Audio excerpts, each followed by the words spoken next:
Hello and welcome to Project Home DIY. My name is Christine Gloat, the owner, founder, and curator of your Project Home boxes. This is one of my favorite things, tobacco baskets. And I have wanted to make one of these and do this project for a long time. And I'm happy to finally see it's here. So we have a lot of you asking for a wreath. We haven't done a wreath in quite a long time. So here we go. We get to do a wreath. You can see I've created one back here already. This is a painted version. Easy way to do this, spray paint. Spray paint that sucker, makes it super easy, fast to get done, and covers it well and easily. Here, these straps I painted, just hand painted with a brush, but spray painted the black on first and then put on the flowers. And of course, added a little touch to the pumpkins. So we're going to do the same, but I'm going to create it a different way so you can see another version of this same type of decor for fall. I'm excited to get started with this one, bring you a little bit of what we did last month. So last month, we made the crate, a big, huge crate, like an 18-inch crate, and I taught you a new technique, and that's with vinegar and steel wool. So here's my solution. I took the steel wool out back when I did the crate, but my solution is still good. It doesn't go bad. It doesn't anything. If you keep the steel wool in it, it will continue to get darker and darker. I did take the steel wool out of mine, so it hasn't continued processing, but the rest keeps continuing because of the lid. So that's a great thing, but I'm going to continue using this because it is a good solution and I want a stained look on this basket. Another easy way to be able to finish this would be just to take a watered down paint. So if you took one of our paints from your kit, watered it down, and do the exact method that I'm going to do with paintbrush, dabbing it on, that would be an easy way to get this covered as well. There's all these nooks and crannies, so it's going to be a little challenging to get it covered, but using paint, I do suggest spray painting if you do want the solid color. If you're going to do a stain, dabbling with a brush works perfect. So let's get started. I'm going to cover our surface here with a piece of paper so I can protect it. Okay, so keeping my surface nice and clean. You guys get packing paper inside your boxes, which is awesome to use to cover your working surface, just to keep it clean and easy cleanup. So I'm just going to take a paintbrush, my mixture, and you don't have to wear gloves, but I'm going to wear gloves because I don't like my hands smelling like the metal. You know when you were a kid and you like dug through all your coins and then your hands would stink like metal tingy? Ugh. Yeah, I don't want my hands to smell like that. So I'm going to put gloves on and open my mixture here. As you can see the lid rusts. That's where some of the rust comes in. That's why mine is discolored, is because of that lid. Some of you going into the VIP group, if you're not part of that group and you're brand new with us, make sure you join that, have posted your solutions have stayed clear. Absolutely. Some have had it in a Pyrex with just a plastic lid over the top and their steel wool and their vinegar inside. And yes, that's going to stay clear because there's nothing to make the rust happen, but the solution is still going to work. So I'm dabbing this on. You can see it's already starting to gray a little bit. And I'm just dabbing it on very generously in all the pieces. You can't really go overboard. It'll dry. So it doesn't really hurt anything at all. So I'm just going to paint this right on. And look, it's making a mess. But at least I have my paper to help with that. If you do miss a spot and you notice it after it's dry, just take your paintbrush and fill in. That's okay. You can kind of see if it's not wet. You can see it. It's definitely starting to show, but by the time I get this side done and the back side, you'll be able to flip it over and see for sure. So we can touch up then. So I'm just gonna keep at this and just dab, dab, dab, dab.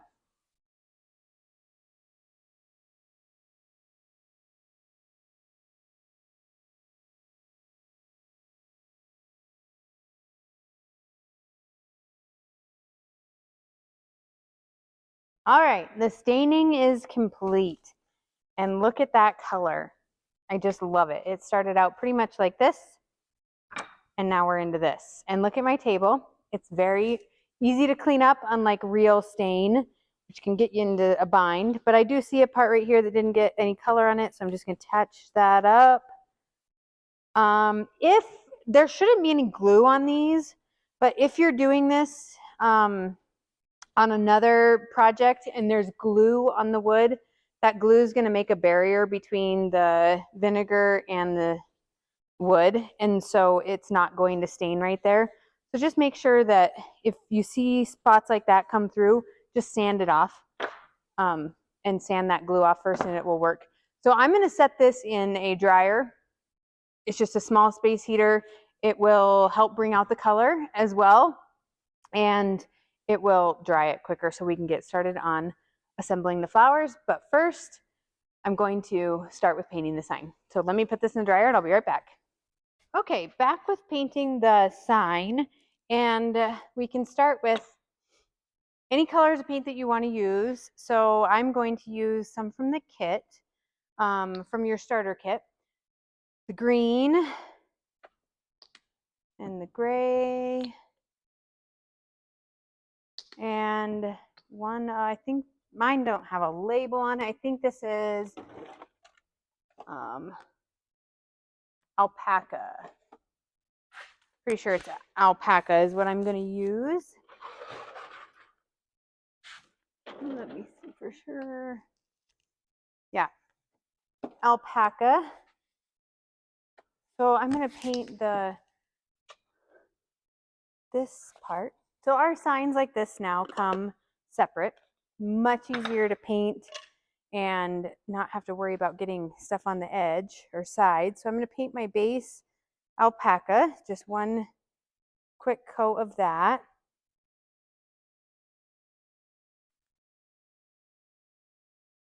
I don't need to paint the back or anything else. So there it is. Okay. I'm gonna wipe off my paintbrush. You're gonna see I don't even rinse. Bad, I know, but it's okay. You'll see, it'll work out.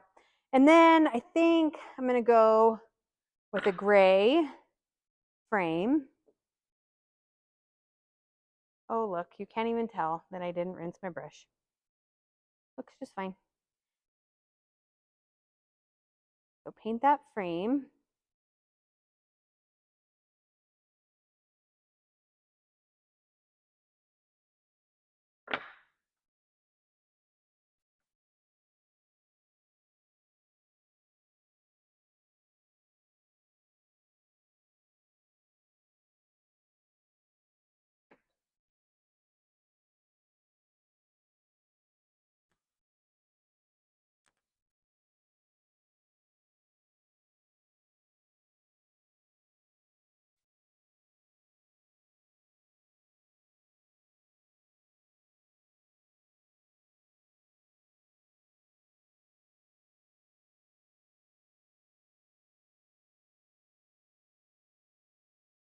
Okay, the frame is painted, set that to the side. I'm gonna let that dry. And while that's drying, I'm gonna put a little bit of color on my pumpkins because I don't really love this. So I'm gonna pull that stem out. And I think we can do better with these pumpkins, and we'll just make them ours. Make them your very own. That's the best part about all this, is you can just do it all how you like. Again, I'm not rinsing my brush. I'm just gonna go for it. I'm gonna use some of the green. I think that goes nicely with the floral.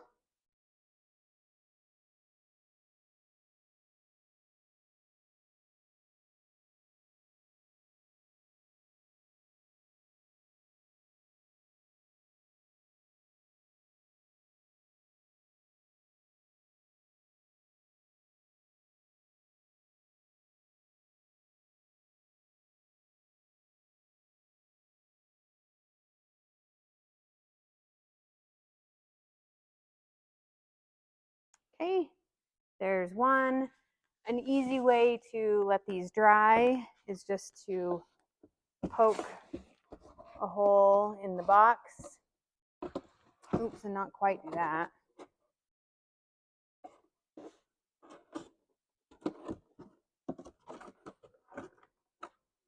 There we go. Touch up anything if you messed it up. Okay, now it can dry. I'm just gonna paint one more green.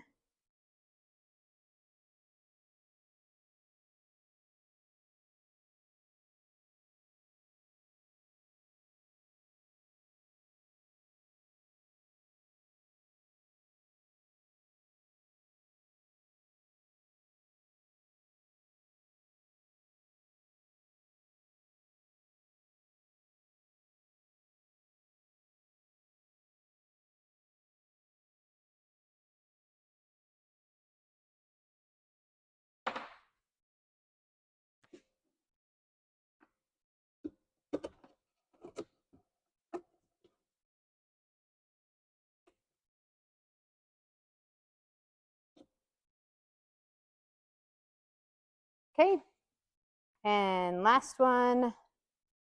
I'm gonna keep my green on there, and I'm gonna use a little bit of the alpaca and just keep going.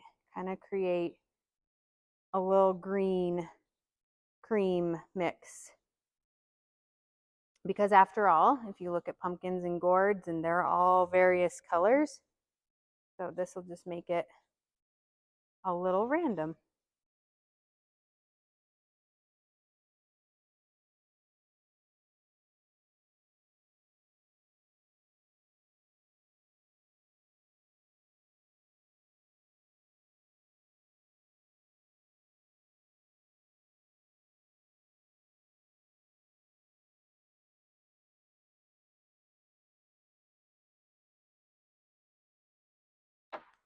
There we go.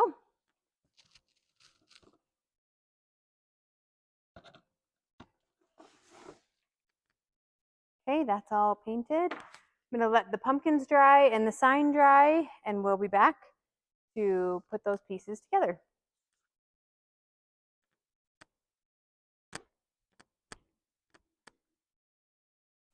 Back with the basket. It's completed. How crazy is that? The color change is just crazy. I love you can see on the back, there's spots that I missed with the stain, but this is where you can go over it. Since it's on the back, I don't really care too much. I'm just gonna leave it for now. But if you do put it on a door and there's a clear glass behind the door, you will see that backing, so you might wanna fix that, depending on where you place it. Okay, going into stenciling. These are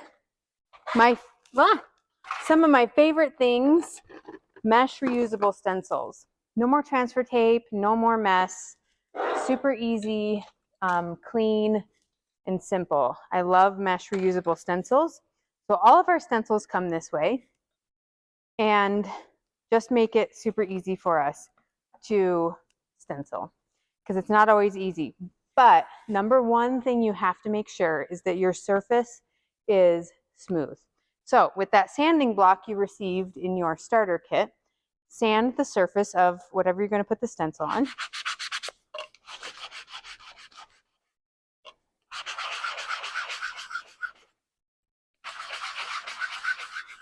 And wipe off that dust. Think about this as a piece of tape. If you put tape over rocks and then pour water over it, it's not going to seal tightly. So it's the same thing here. If you put tape over this sign and there's bumps underneath, because there's grain of the wood grain is popped through and it's bumpy, you're going to have leaks. So you should not have any leaks with this. You do not need to use chalk paint. You do not need to use any special paint for this. Obviously, if the paint is very, very watery, it's going to leak through, but no special chalk paint is needed for mesh stencils. I want to make that very clear, because there's companies out there, and it's a very great business model because they have a whole nother product to sell with their stencil, but you don't have to use a specific paste to use mesh stencils. So what I did is I removed the stencil from the backing, saved this backing because again, these are reusable mesh stencils. Placed the stencil on the wood, pressed it down nice and firm, and I'm going to take paint and just paint right through. Some people are like, don't use too much paint, don't this, don't that. No, these are not finicky. I can literally slop on a whole entire pile of paint here. I'm just using the green on the flowers, and this will not matter. It's blobbed on, it's big, it will not matter though. It will not leak underneath because there's too much paint. The only reason it will leak is if your paint's too thin, which is like a watercolor would be too thin, or if your surface is not sanded correctly. That's the reason why it's going to leak. Okay, I'm going to get the bark color and use this for the words. Again, I didn't rinse my paintbrush between colors. It's going to make this a dark brown. I've watched people stencil before and they use like tiny, tiny bits amounts of paint. Don't worry about that. It won't matter. Get the mesh covered, and that's what really is the most important thing. Okay, it's covered. I'm going to peel up a corner here and peel it straight off. No leaks, no problems, no nothing. So let this dry. This you can take in the water. You like my broken nail? Such is life, right? Take this, place this in water. You can set it down like if you're crafting and busy.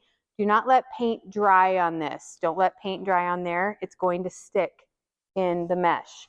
Peel it off before it dries. Peel it off right away.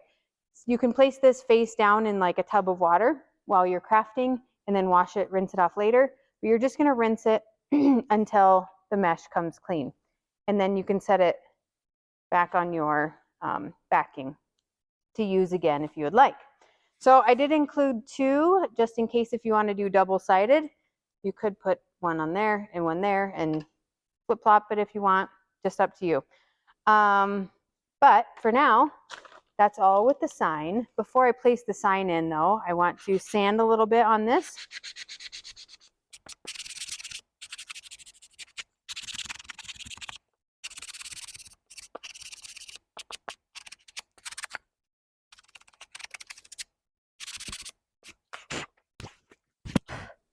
Okay, and my sign is not dry yet, but I can still take a tiny bit of glue. If you use too much, it's gonna come out the edges, but so don't use too much glue. And I can place my sign in there. Ta-da! How much easier? That's so much easier having these pieces separate. Why didn't I think of that earlier? But now we have, it's all good. Oops, I put my tip of glue gun in the paint. But now I have, and it's because of actually a subscriber mentioned that she always takes them apart. And then I was like, wait a second, why don't I send them to you taken apart? So there's the sign. Here's on our wood. Beautiful. I'm loving it. Okay, I'm gonna let that sit face down for a little while we finish. You're going to need your hot glue gun and some glue sticks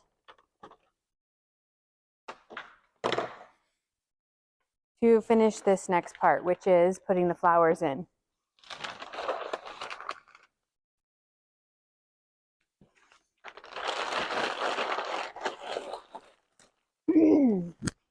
Okay, take your basket. You have all your floral arranged separately. It's all in separate pieces. Straighten out anything. And this is pretty easy. If you want, you may use a different kind of glue. So be conscious of where you're going to put this. If this is going to go on your front door and it's going to get hot glue will not work. So you may have to use a different glue. But mine is not going to go on my front door. It's going to go on my interior of my house on the wall. so I can use hot glue. But I'm going to work on this bottom corner, and actually this time I think I'm going to place it so it goes like this instead of square. So I'm going to work in this bottom and put my cluster of floral right here. So just by lifting up the strips of weave, basket weave pieces, I can place in the floral. And once I have a piece placed in, I can flip it over and weave it in the back. And then I'm just going to take a tiny dab of hot glue and secure it in place. So I know that that's not going to move. One of my favorite tricks with hot glue, lick your finger and touch it. Now, see, I went dab, dab, dab. Yeah, because if you hold your finger on there, it's too hot, but it'll cool quickly. This cools the hot glue right away. It keeps it clear. There are no strings. If you lick your finger, it will not stick to your finger. And then your floral is in place and ready to go to the next one instead of wait forever. I don't like waiting. I'm going to figure out a way to move on to the next step as fast as I can. That's just me.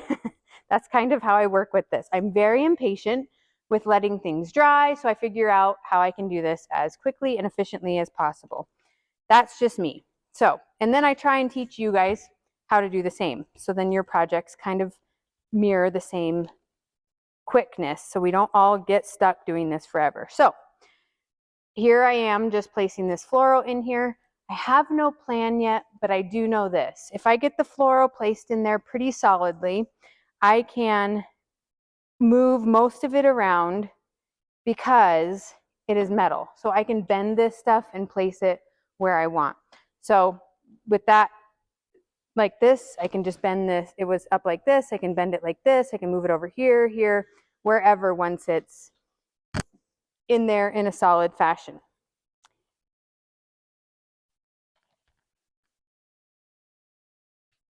So just keep placing your floral as you desire. Don't forget about your pumpkins.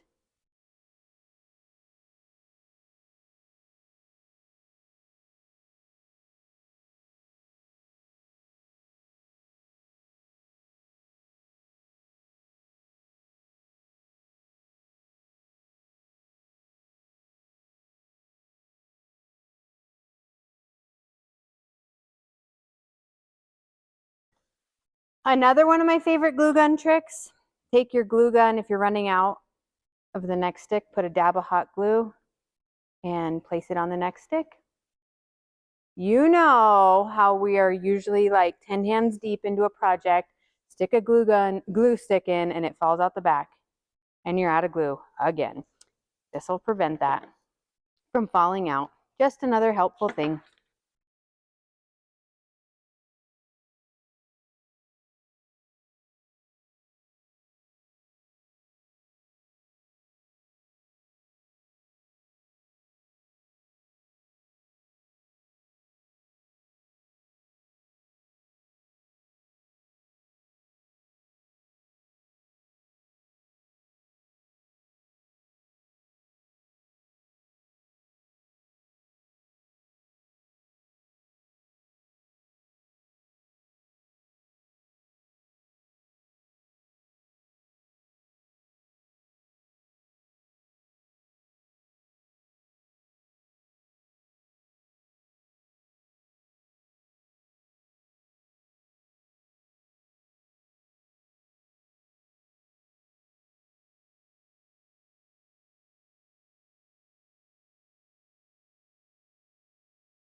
Okay, just finished placing the last pumpkin. And the cool thing about floral arrangements, and when you do them this way, is you can move them around to make them however you fit, however you want. So just kind of move them around, see what you like. And even on the lamb's ear, this stuff, if the leaves are turned backwards, like you can literally like put a dab of hot glue right there to make them turn the right direction if you want. So for our sign, I'm all finished here. And that's the last thing I need to put in there. And I'm just going to hot glue it a little bit, find places where it's touching, and just put some glue under there. So I think that's how I want to place it. Don't know about right, maybe directly in the center, I don't know. Oh, I forgot, I wanted to sand a little bit on these edges. I should have done that before I put the floral in, but I'll just blow it off real good. Just to smooth out the sides.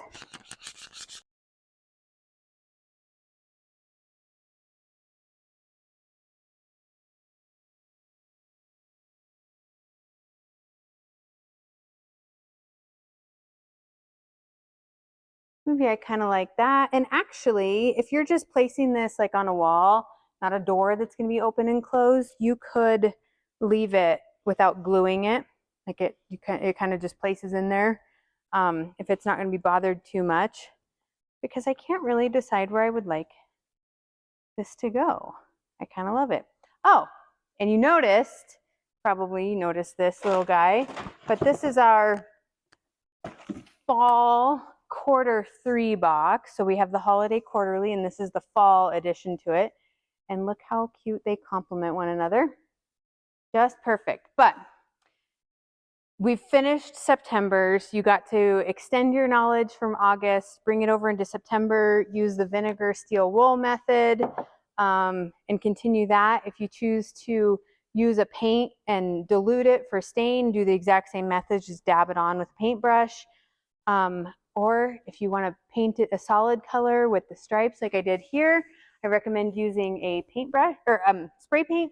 That will make it a whole lot easier to get in all those nooks and crannies. But there is 2 awesome ways to make September's project. So totally different. For those of you that took advantage of our add-on kit, you got a second box and you can make totally 2 different things and gift one to your friends or make it with your friends or however it works out best for you. But that is it for September.